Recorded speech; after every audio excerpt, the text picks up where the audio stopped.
بس انا حضرتك طيبين. النهارده ان شاء الله هنعمل ايه؟ 2 كيلو كفته مشويه، لحمه مفرومه اهي متبله. جايبينها انا عامه بنجيبها جاهزه، لما بيكونش فيه جاهزه كفته شوي انا بنجيبها ونتبلها في البيت. اللهم صل على النبي. بالنسبه لكيلو اللحمه الصافي، لو اللحمه حمرا صافي تاخد 250 جرام دهنه او طرب او ليا ضاني او دوش، تمام. يفضل ان هي اللي هي الضاني. اي حد بيذبح خرفان في العيد ما يفرطش في اللي هي الضاني، بيشيلها في الفريزر. واي كيلو او 2 كيلو، الكيلو بياخد 250 جرام. لو اللحمه نفسها اللي انا هنشتريها اللحمه الحمراء فيها دهنه بنديها 200 جرام بس، تمام. بالنسبه للحمه بتاخد ايه؟ انا بنديها بفلفل اسمر، بلح جوز الطيب، لو في بهارات لحمه ماشي، بس الاساسي ملح فلفل اسمر بلح جوز الطيب. وطبعا ايه الدهن زي ما قلنا. وممكن في ناس بتدي توم، في ناس بتدي خضره شبت او بقدونس كده. يعني انا ما بنديش الحاجات دي الصراحه، لان الخضره والشبت بيسودهم على الفحم. اللهم صل على النبي. والثوم بيبان طعمه في المفروم، انا ما بنديهوش، تمام. اللهم صل عليك يا محمد. بالنسبه للحمه المفرومه، البصل لو الكيلو بياخد بصلايه من غير ميتها، التفل بس، بنعصر الميه بنعصر ميه البصل، نحط على شويه ميه زي نبشر عليهم كمان طماطمتين ولا حاجه، تمام. نبشر عليهم طماطمتين وانا شغال بنشك نبيل ايدي منهم، بس ديت ميه عاديه، تمام. يعني الكيلو لو هينعمل على الفحم ياخد بصلايه من غير ميتها، بصلايه واحده بس من غير الميه. لو هيتعمل في الفرن بندي البصلايه بميتها وبصلتين، ما تزعلنيش، لان بتنزل كل الايدام بتاعها، الدهن والميه البصل والكلام ده كله فين؟ في الصاج. فهي الكفته ما بتفتلش مني، لان بتنزل في الصاج زي ما هي، ما بتفتلش. انما طبعا بتفرق لو حاجه زي دي كده يا محمد، واخد بالك؟ لو حاجه زي ديت لو انا اديتها البصل بميته بتفتل مني وتسقط مني، تمام. انما لو في الفرن انا بنبشر لها طماطمتين، ونديها مثلا كمان بنديها جزرتين مبشورين ناعمين خالص، وطماطمتين، والبصل بميته. ما تزعلنيش لان هي محطوطه في الفرن مش هتفتل، انما على السيخ لا، تفتل مني وتزعلني جامد في الشغل، تمام. بص كده يا محمد. بالنسبه بقى للشك، بصوا يا جماعه، بالنسبه للشك انا بناخد مثلا على قد حسب السيخ. يعني في صناعيه بتعمل السيخ 3 صوابع، في صناعيه بتعمل السيخ 4 صوابع، طبعا ده حسب الحجم بتاع الشوايه ان كانت 40 او 45، تمام. انا بنبدا اهوت، اللهم صل على النبي، اهو كل ما انا شغال طبعا ده اهو. شايفين انا ايدي عامله ازاي؟ اهو صوابعي ده واقف اهو، اهو الاثنين دول اللي شغالين او الثلاثه والصغير اهو اهو. بنشد بقى، عايز نرفع الصبع بنشده، وعايز نخليه تخين بنخليه زي ما هو. انا بنتحكم فيها زي ما انا عاوز اهو اهو. شايفين اهو؟ ده انا ممكن نقسمها كده. طبعا الاول في حاجه اسمها جفل هنا اهو، الاول اهو لازم بنقفله كده عشان الصبع ما يفتلش مني اهو. اللهم صل على محمد اهو. وبرضه بنقفل الجفل من تحت، تمام. ممكن نعمل كده، نضغط ادي صوبع، ادي 2 3، تمام. وممكن نخليها زي ما هي كده اهوت، تمام اهو اهو.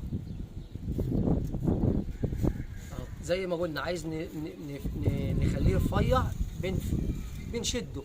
بالنسبه بقى لانواع اللحم، امبارح البرازيلي النضيف البرازيلي 260 جنيه، البرازيلي النضيف. في هندي ب 220 جنيه. الفرق ايه؟ البرازيلي لحمه بقري، الهندي لحمه جاموسي. لحمه غير البرازيلي طبعا. البرازيلي بقري لحمه حنينه حتى في الطعم وفي الاكل، في طعم في كل حاجه. هو البرازيلي برازيلي. طبعا احنا اوقات مثلا لما بنلاقي ظروف الزبون مثلا على جد ولا حاجه بنجيب ويندي ونمشي ونشتغل، بس ايه بنشتغلوا يعني بنخلي المشروع يطلع طرحه يعني ايه؟ يعني قلبيه بقلبيه او قلبه بقلب، اول باول بمعنى صح، عشان ما تسودش مننا وتنشف.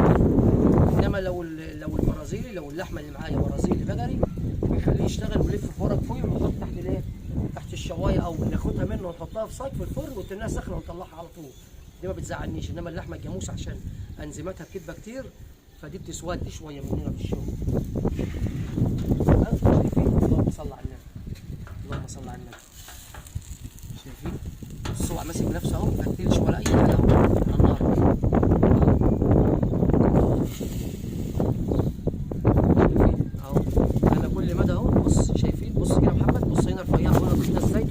صبعي اهو اهو اهو. انا كده بنشد الصبع بنرفعه معاك، شايفين اهو بنشد الصبع.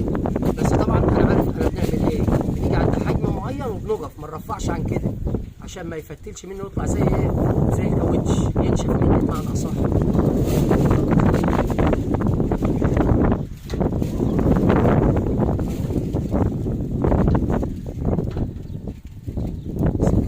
اللهم صل على محمد. نصور اهوت. اللهم صل على النبي. طبعا ايه الفحم شديد لانه فحم فواكه اهو. ياخد كمان سيخ كده. لازم نبل ايدي ميه، ليه بقى؟ عشان ايدي ما تلزقش في العجينه وتسقط مني تاني.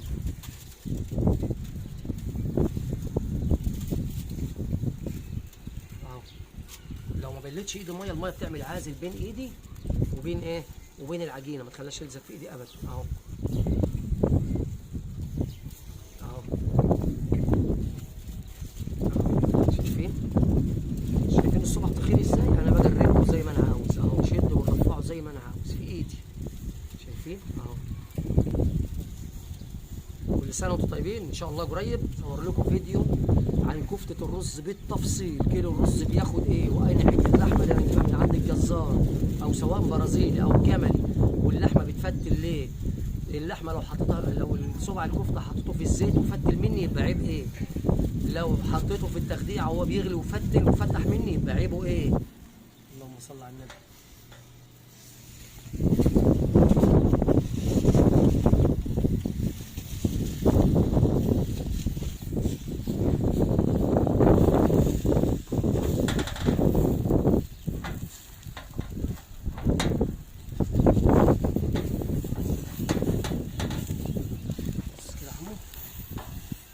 اهو نعمل ايه بقى؟ بص هنا، شايف في وساخه او مش وساخه، الحرف بتاع الشوايه او العفر او التراب بتاع الفحم لازم نمسح بيه كده اهو، نتضفى اهو، شايفين اهو. خلي بالكم من حته زي كده وانتوا بتشوفوا في البيت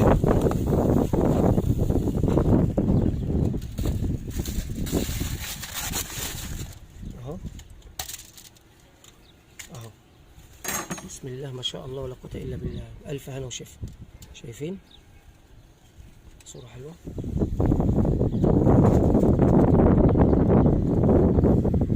السيخ بعد ما نخلص بيه لازم نحطه على الفحم، نحرجه يعني لو فاضل إدام بتاع الكفته بتاع العجينه، حته عجينه لازم ده يتحرك كده، نستنى على الفحم يتحرك لحد ما يدخن خالص، وبعد كده يطلع يتزيت ويخش فين على النار. بصوا بقى كده هنعمله شويه شاي على الفحم، شاي على الفحم اهو، شاي على الفحم بالهنا والشفا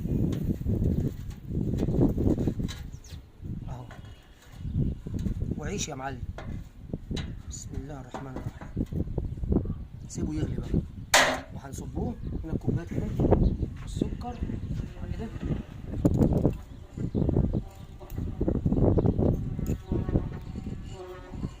تمام يا باشا، يغلي بقى ونرجعه لكم تاني ان شاء الله. صباح الفل. بسم الله الرحمن الرحيم.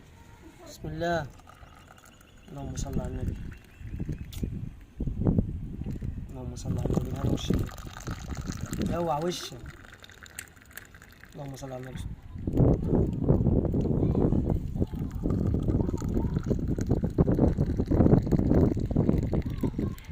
كوباية شاي على الفحم صح. اللهم صل على النبي.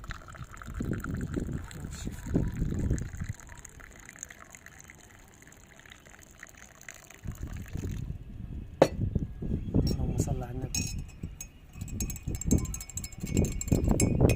وجبنا كون وهيصنا وكلنا والليله متظبطه احلى تظبيط. ما شاء الله.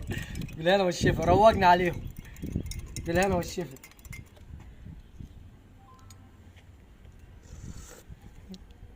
الله الله الله على الروقان. تسلم يا حبيبي. تسلم. كل سنه وانت طيب.